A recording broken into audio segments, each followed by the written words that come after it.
Which day do you prefer though? We are trying to give you best timing. I'm thinking of giving 11th, a day before exam. That's what most students want, right? No? Do you have any preference? Or you don't mind any day?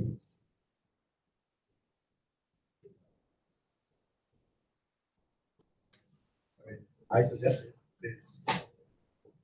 If no preference, then most likely on Friday then. I am thinking of giving consultation this Friday 1 to 3, next Friday 1 to 3, and then Monday, 1 day before final. So 6 hours in total for my students. Naziro, you said Friday 3 to 5. Yes. Thursday 1 to 3, I think. Thursday 1 to 3, Friday 3 to 5. Okay? Cool.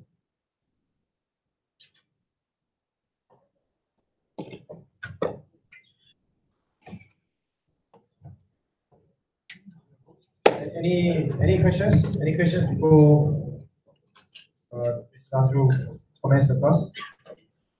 Do you know the format of the question?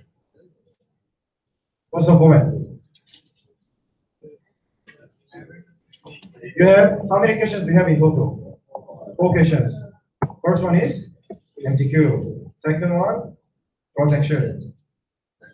3 and 4, time series. And if I give my personal tip, it's based on feedback from other seniors. Do question 1, the MTQ, last. Don't do it first. Because a lot of students, they tend to spend too much time on question 1. And they do question 2 and 3, and turns out they don't have enough time for question 4. So we saw a lot of blank pages. Whereas if you start from question 2, 3, 4, then unfortunately you don't have enough time. At least question 1 you can roll a dice. You're measuring econometrics, right? So you can give a best unbiased expected value. Okay. So that's my personal tip. Do question 1 again. What else? Any other tips? I don't know. Not yet. And what I observe from HD students, they don't depend on cheat sheet too much. I saw their cheat sheet, and their cheat sheet is quite empty. Or even though I asked them, well, I don't even have a time to look at cheat sheet. The cheat sheet should be used as a last resort. When you throughout making cheat sheet, you are already revising, and you will realize which part you are lacking, which part you already know sufficient. Okay, and just in case you don't remember the formula, then you can use cheat sheet. So try not to depend on cheat sheet. All if you have done raw paper, right? It's open book. But before you enter the exam, it should be easy. It's open book. But was it easy? Well, I got passed. Very difficult. If you have more sources to depend, you tend not to depend on your own grade. So you will find it difficult. So trust yourself, and cheat sheet is just to support you. Okay.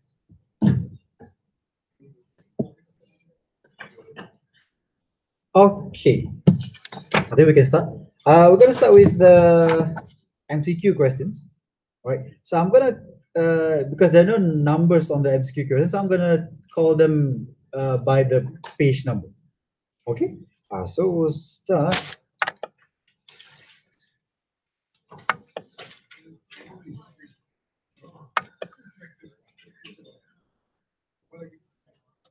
All right.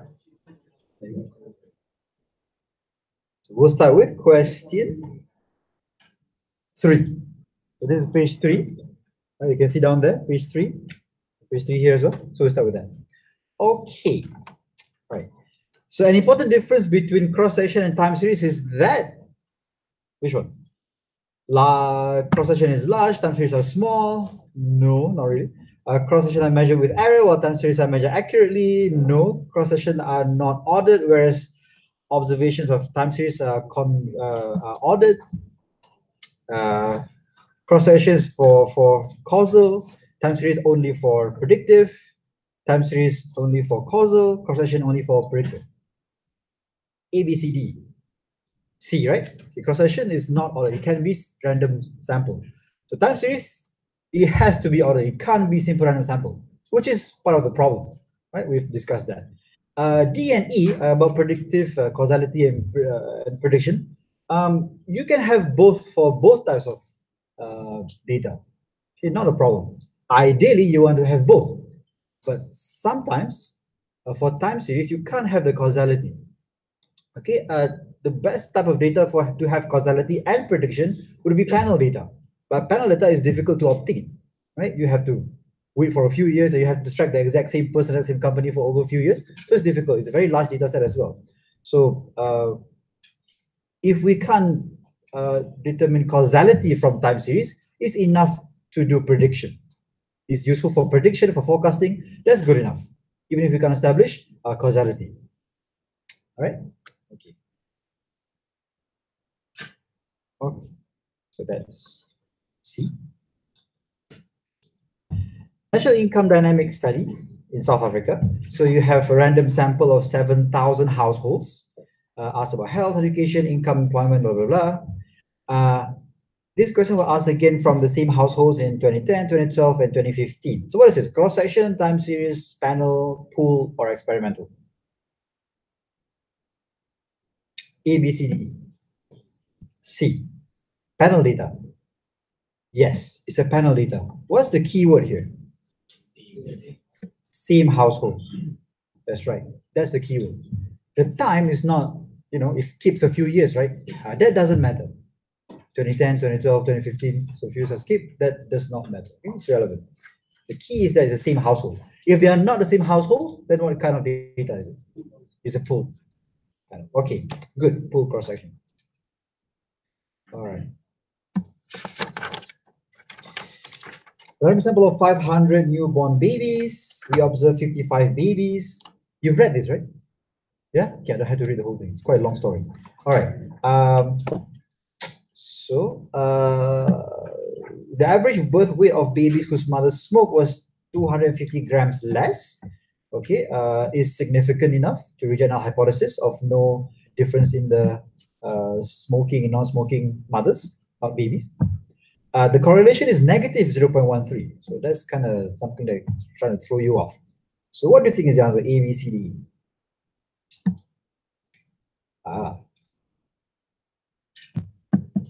We can conclude that smoking during pregnancy causes low birth weight in babies. Sounds like it's correct. We cannot conclude smoking during pregnancy because number of babies whose mother smoked was too small. 55. Is that too small? Is 55 too small? Not really. 55 is quite big actually. Because you have 500 and you have 55. That's not too small. 500 is 55 babies who smoke and 500 samples. That's quite big. On that.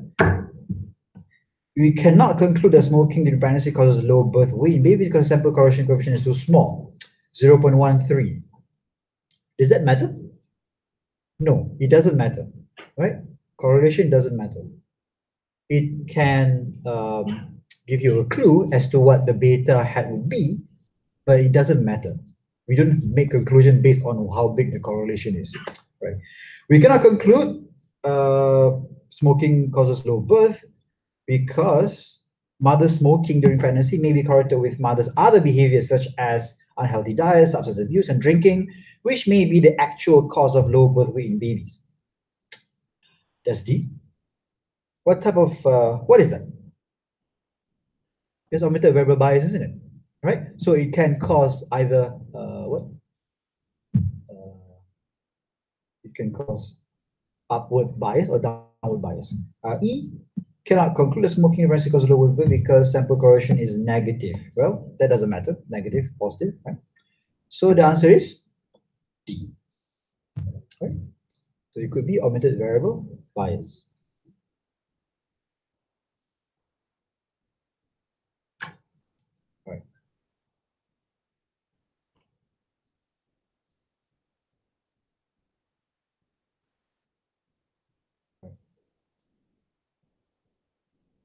Oh yeah, B, so 55, because it says 55 out of 500. Because sometimes there's a notion where you need a balanced sample. If you have two groups, you need those two groups to be equal in numbers. No, not really. You don't need that.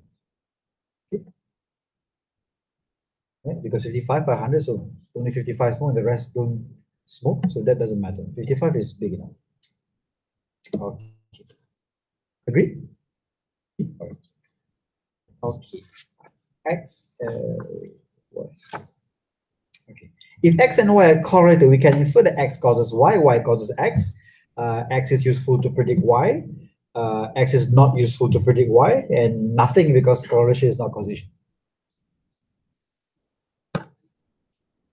Huh. It is true that correlation is not always causation. Right? It can be if your regression is good enough. It's not unbiased, summative bias, and so on. Holding everything else constant, and yes, X can cause Y. You can establish that. But in this case, we don't have that, so we can't say it's causation. So we can't say X, we can't say A, we can't say B. But yes, it is useful for prediction at least, which does not imply causation either. If you can predict something, if something can predict something else, then doesn't mean that something causes that something else. Right? But how do we say causation then? If X predicts Y, holding everything else constant, then you can establish some kind of causation. Which is why in regression we do that, right? We make sure that all the important factors are there, R square is good, there's no bias and so on. We make sure then you can establish holding everything else constant, X causes Y. X is significantly influencing Y, therefore we can establish some form of X causing Y. Yeah? Okay, so that's how correlation can lead to causation. Okay, so it's useful in prediction in this case. That's all we can see for this. All right, question 8.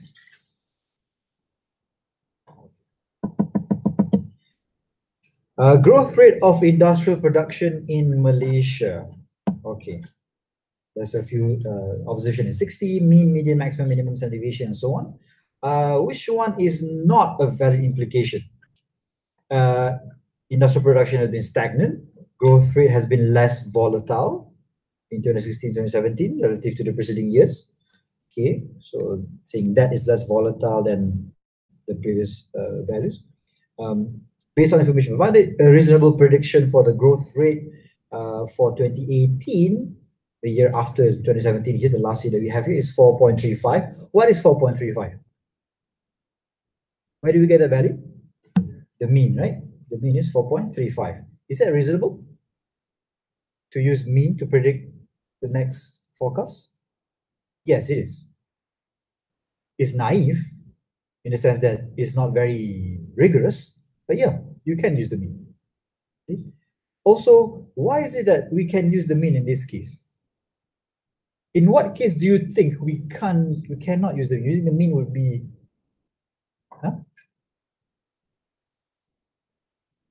when it's skewed? This is time series. So, sorry? When standard deviation is? In what situation, this is time series, right? So in what situation you think using the mean is not reasonable? When there's a trend, what do you use it? Is that a thing? It's not stationary. So this one is it? Not stationary? Who said that? You, okay. What did you say? Oh, we forgot already.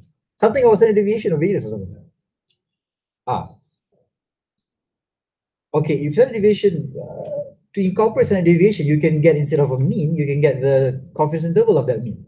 So that solves that problem. So it doesn't matter how big or small the standard deviation is, you can get the interval, right? So you can get some kind of interval. So not stationary or there's a trend. That's why. This one is quite stationary, right? It's quite flat. The mean is constant. If something is trending like that, the mean will be here, isn't it? Somewhere there. Is there a reasonable prediction for this period here? No, right? Okay,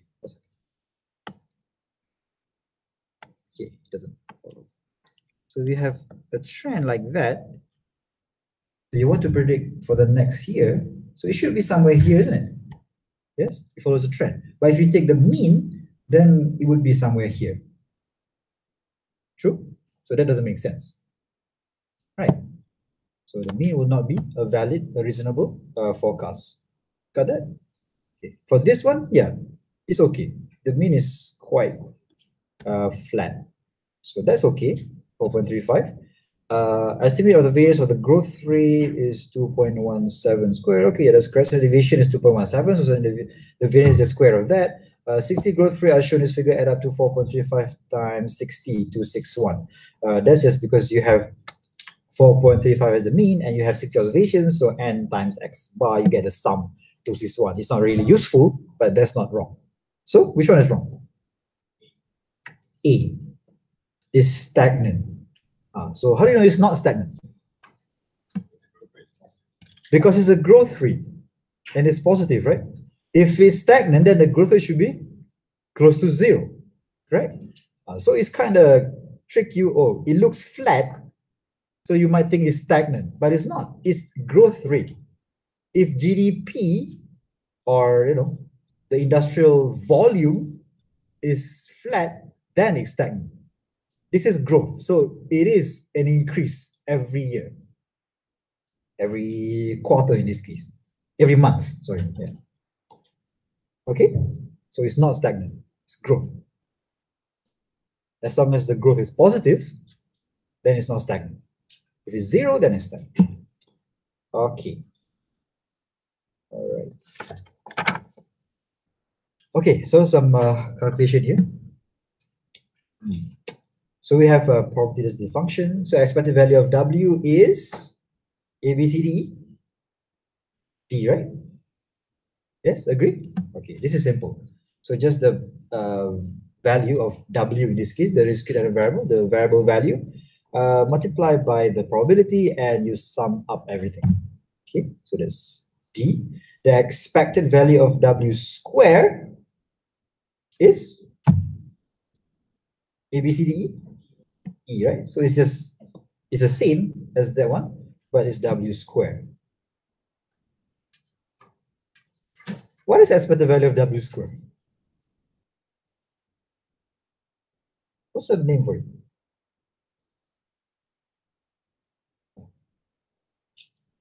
That's the variance, isn't it? Yeah, so it's the variance of W. Okay, all right.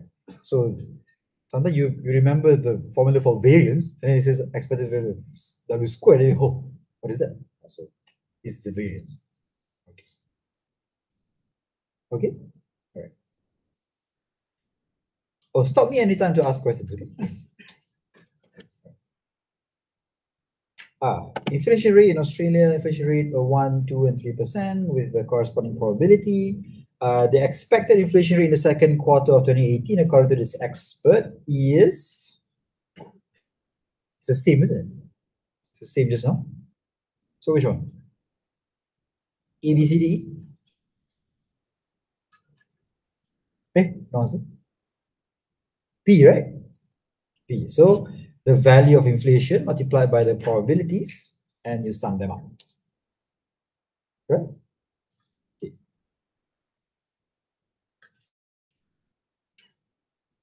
Okay. Any disagreement? All okay? I might be wrong, okay? So all right. Cash rate and inflation rate. Okay.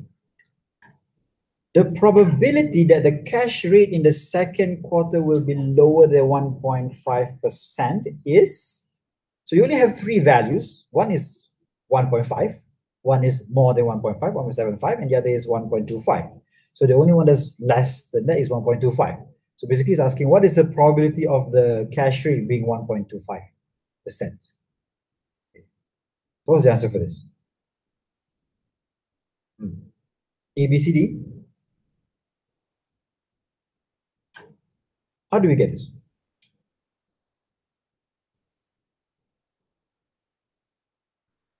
What's the probability of cash rate 1.25 when inflation rate is 1? Sorry, and inflation rate is 1. 0.15, right? Okay. When inflation 1.25 and inflation rate is 2, 0.1. 1.25 and inflation rate is 3, 0. Okay, so to get the probability of, so these are joint probabilities. To get the marginal probability of 1.25, you sum up that row. You get 0.25. Yes, so that's D. 0.25. Okay. No. Am I wrong?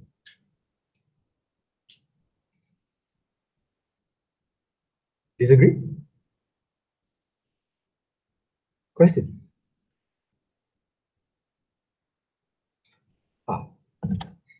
Lower than 1.5. So you can't take 1.5. That's not lower than 1.5, right? So just 1.25 cash rate. So you add up the joint probability for 1.25 and 1 and 2 and 3. So that's 0.15 plus 0.1. So 0.25. Okay. All right. You look worried. You okay? It's not too difficult, is it? No, right? Wasn't this question from your It's easy stuff, right? Is there a written test? Okay. Yeah. Oh, too easy, is it? Oh, okay, okay. That's why. Boring, huh? Okay. Okay, this next one. Okay. The probability of inflation rate conditional on cash rate staying at 1.5. Okay, conditional on cash. Okay, 1.5 condition, sorry. The inflation rate condition on 1.5 cash rate. Which one? A, B, C, D.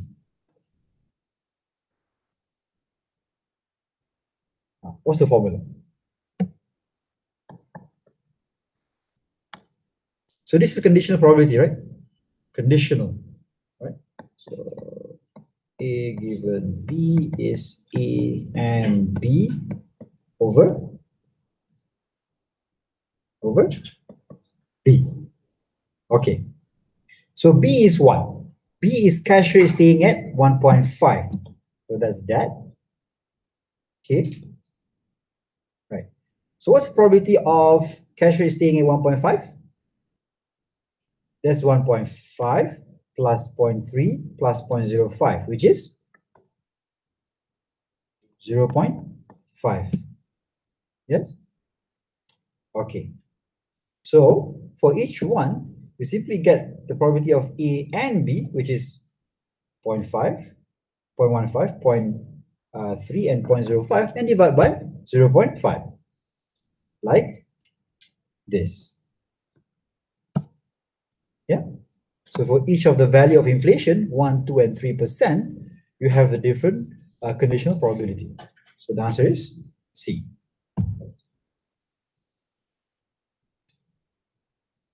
Okay. Okay. All right.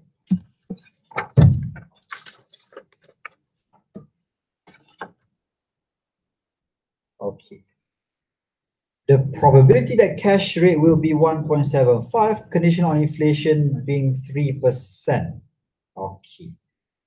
This seems easy. Okay. Will the cash rate be 1.75? Conditional on inflation rate being 3%. Okay. What's conditional probability again? So on inflation rate being 3%. So what is the probability that inflation rate is 3%? So that's an addition of all these probabilities, right? So 0.05 plus 0.05 is 0.1, correct?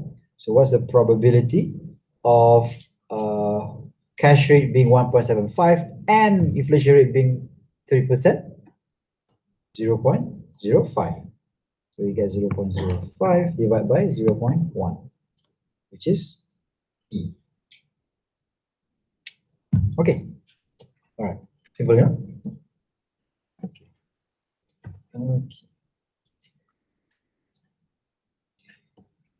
We put 1/4 of our savings in a term deposit. Risk-free investment. What does risk-free mean? Variance is 0. There you go. With annual return of 2%, invested the other 3/4 in an investment fund with expected annual return of 3% and variance of 4. So the expected value of annual return on our portfolio is which one?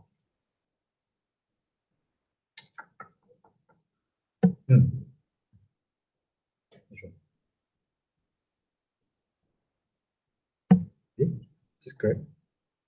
ABCD.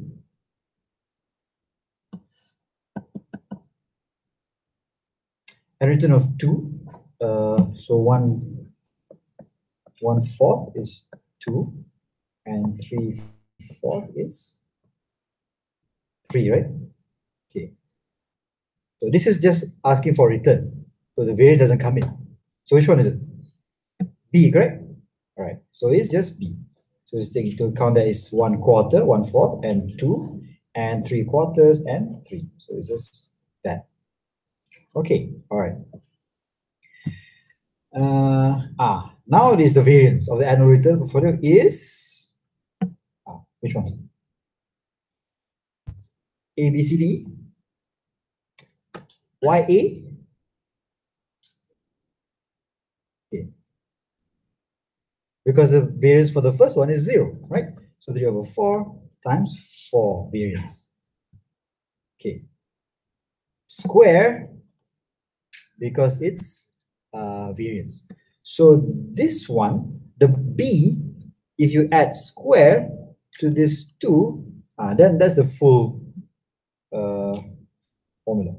Okay. Of course, this is wrong. So it should be 1/4 square times 0 plus 3/4 square times 4. So you get 2.25. Okay. All right. Shares of company A, mean return 10%, standard deviation 5. B, 10% return, 10% standard deviation. We invest 0.8 of our money in A and 0.2 in B. So return is okay. Which one? A, B, C, D. A. Yes. Has a mean of 10% because they are both 10%. So the mean should be 10%, no matter what the proportion is. Okay. And standard deviation is 0.8. That's the proportion. Square times 5 square, because 5 is standard deviation. So you have to square it to get variance, right? Plus 0.2, that's the proportion. Square times 10 square. Okay. Equals to square root of 20. 4.47%. Okay. All right. So be careful with the variance and standard deviation stuff. You have to know how to square it now. Okay. All right. We have 100,000 to invest in 4 different investment opportunities, each with annual return of 3% and variance of 4. So these are statistically independent investments. That's important. A responsible financial consultant would advise to divide our money equally among these 4 instead of investing all in one. Okay, so N4 instead of N1. This is the same as a tutorial question with the Poke machine. Remember? So the proof is there if you want to look at it. So which one is the answer? C, N4 has the same expected return of N1 but lower risk than N1. So the answer is C, right? Okay. So I just summarize a little bit here. So variance of 4x and 4 is equal to 16 sigma square x plus x plus x plus x 4 sigma square. So this is N1, this is N4. Okay. So variance is 4, so the sigma square is 4 here. So see, there's 16 and there's only 4. So N4 is smaller in terms of variance. Okay, all right. Okay. Mean, mu, and variance, sigma square, and remember y. Y bar is an unbiased estimator of mu. Always, only when sigma square is small, only y is normally distributed, under no circumstances, or when the sample size is large. This is your assignment, isn't it? Yes. So ABCD, A, always. Okay. It's always unbiased. Okay. Right. Variance, ABCD, C. Variance is B. Okay. Divided by N. So if you have, so Y follows mu sigma square, Y bar, the average would follow mu sigma square over N. Okay. It's always like that. Okay. Same as your assignment question with the weighted least square. NG. Remember? So it's the same. Okay. Okay. So use this sample to estimate beta naught in the model. So y equals to beta naught plus ui. Okay. Ui is the error, so it's okay. So do we have other variables here? No. So it's y simply on the intercept. So using LS, we will have, okay, beta naught hat is mu. Is mu only y is normally distributed, is equals to y bar always, y bar only when y is normal, or y bar plus 1. That's confidence interval. Okay. Which one? C, right? Okay, C is y bar always. Okay. Okay.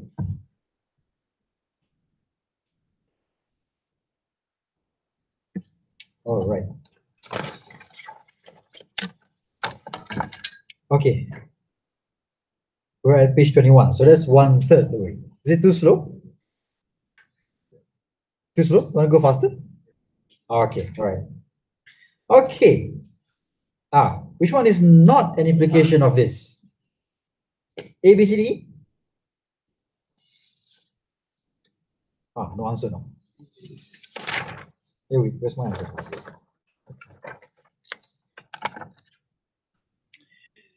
A is linear, B is different means but otherwise similar. Increasing function of age, grows as we're old, they always stop and decrease, and E is positive. So which one? D. What is D? What functional form is D? What is D the answer? D is what functional form? Quadratic, okay? All right, okay, good. Okay. So we have N26 and we have two variables plus one intercept. So what is the dimension of this matrix? Basically, it's either 26 times by 3 or 3 by 26. So which one? 26 by 3. Okay, so that's C. Okay.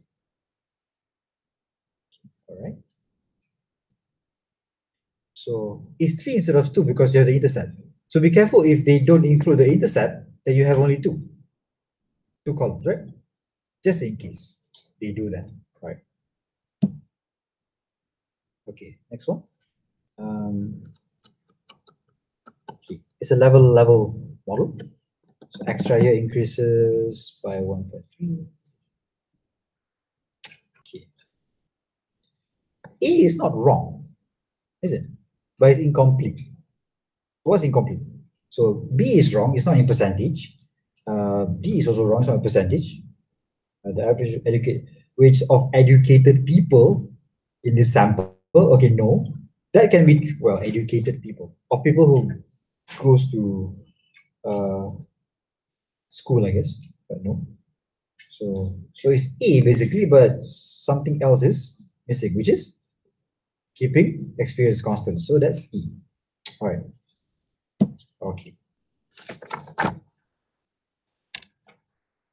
So be careful, don't read A and just go straight to it. But if you have only one variable, then don't have the ceteris paribus.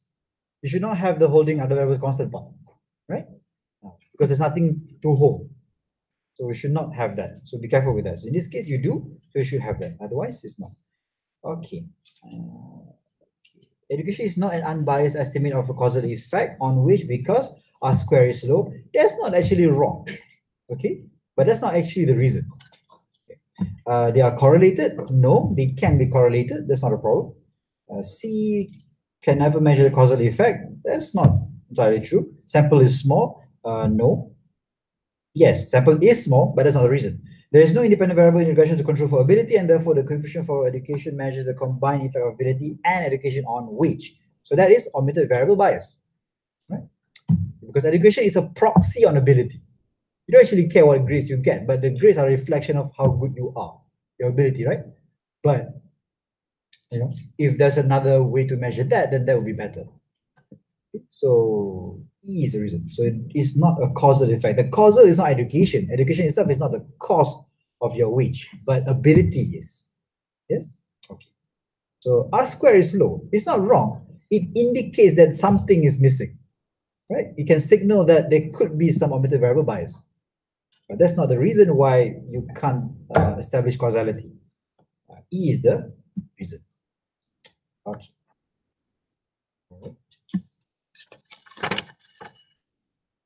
Uh-oh.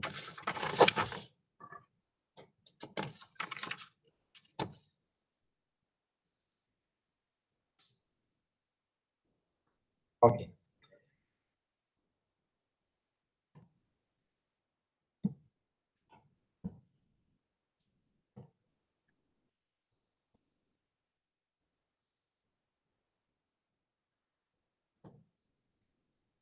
Okay. It's quite simple, is it? Y in this sample is what the values of Y, just so in matrix. So the values of Y in this is 3.1, 3.7, and 3.4 kilograms. So you have all that in a column. The answer is C. Okay, all right. All right, so X in the sample is cigarette. So what's the value for cigarette? So either you smoke or not, isn't it? It's a dummy variable. Oh no, it's not. I'm sorry. It's not dummy variable, but they all happen to be non-smokers. So the number of cigarettes that they smoke, they're all 0. And for intercept, you have all 1, 1, 1. So that this or that. This is not, because those are values of Y. So this is the answer. So it's A. Okay. All right.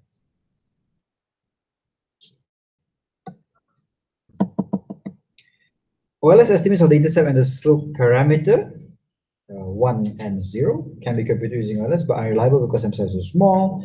Will be blue, cannot be computed because column X are independent, cannot be computed because sample size is too small. Which one is it? A, B, C, D. A?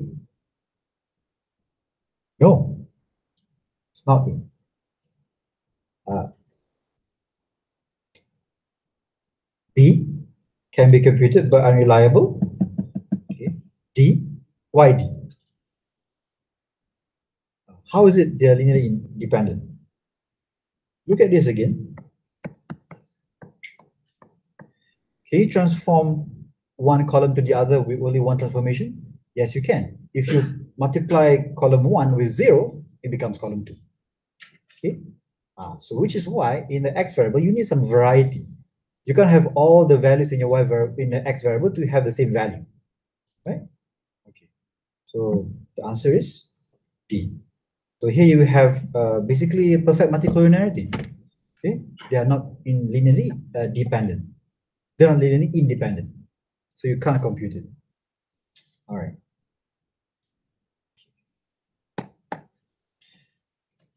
The residuals are 1, 1, and -5. So we have 4 residuals. The fourth one must be.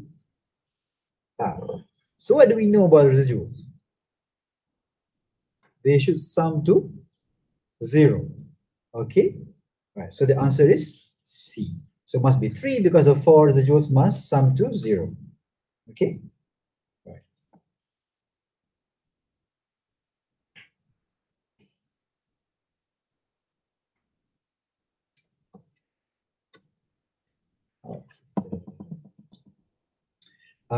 Predicted weight of the first 3 observations are 4, 3, and 5. So the fourth one should be negative because average of predicted weights must be 0. No, must be 1. That's the mean because sample average is the best prediction of the population mean. Okay, no. Must be negative because predicted wage must sum to 0. No, the error must sum to 0, not the predicted wage. D is because average wage and average predicted wage are equal. E cannot be determined from the information provided. Okay, which one? Okay. You may not know this. The answer is D. So the average wage, meaning the average observed wage, and the average predicted wage are equal. Okay. So Y bar and Y hat bar are equal. Okay. So it's D.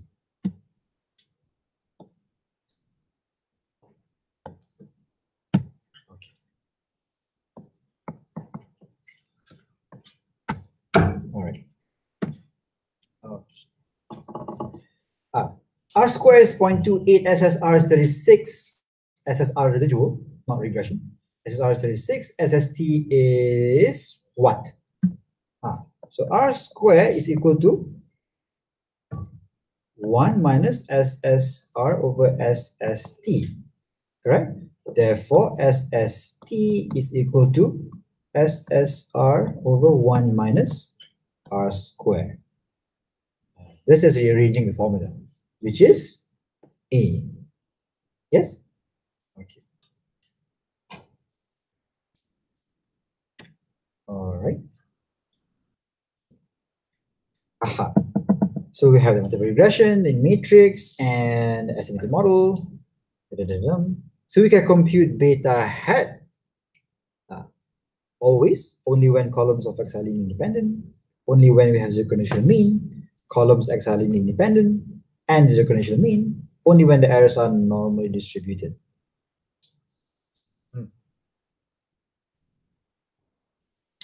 Okay. So which one? A, B, C, D, E. Answer is only when columns X are linearly independent, right? The rest you don't need. You need all that to get blue, but not to just to compute beta hat, right? So no perfect multicollinearity. So you need that to compute beta hat. All right. Okay.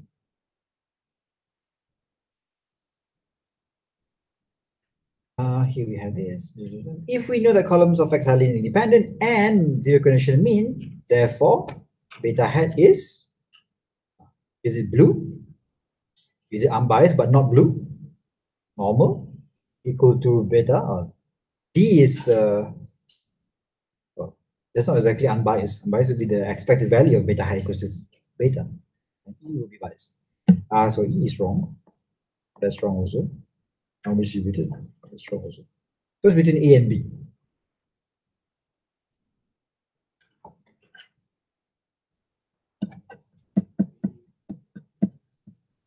A or B?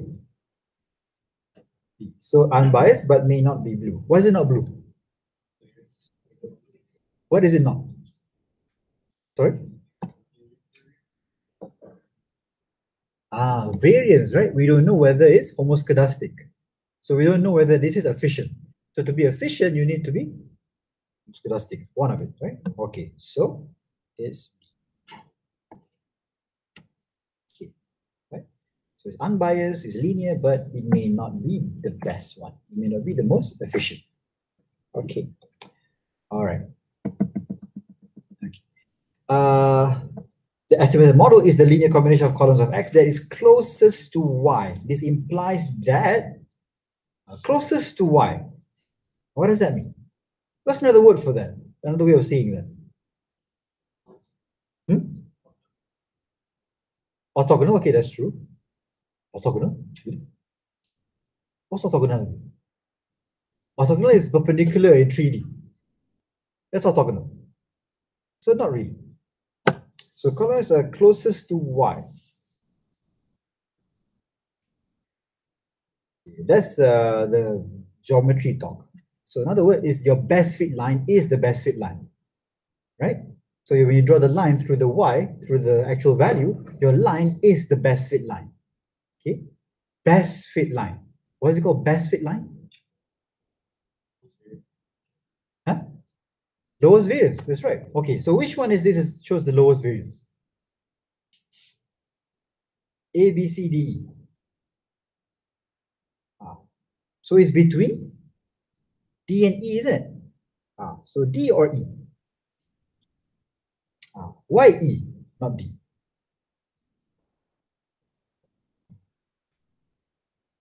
So we're talking about Y hat and beta hat, right? It's a prediction. So U without a hat is not from the model. It's theoretical. So U hat is the better answer. Okay. So answer is E.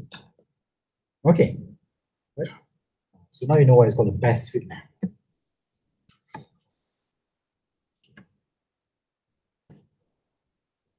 Okay. Which of the following statement is incorrect? So this looks like it's a battle between U and U hat again. Sum of squares residual SSR is square with the length of the vector U, because okay.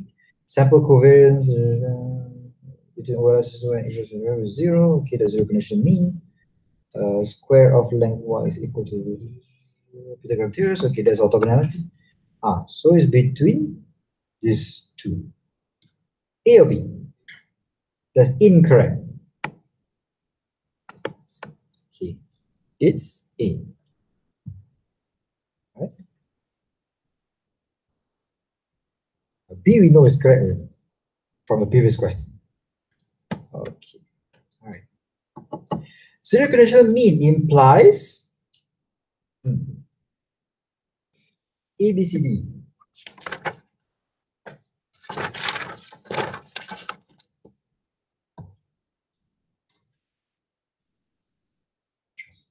Okay, it's 4 o'clock and we're halfway. So after this, we take a break.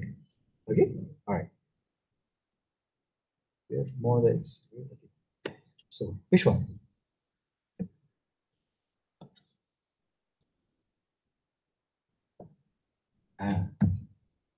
E. Okay, expected value of Y given X is equal to matrix of X and beta. Okay, because you see, there's a plus 0 back there. Okay? It's plus U, but U is 0. So it's plus 0 there. So you don't have anything there. Okay? So easy. All right. Okay. Okay, so let's take a break, about 5-10 minutes, and then we come back.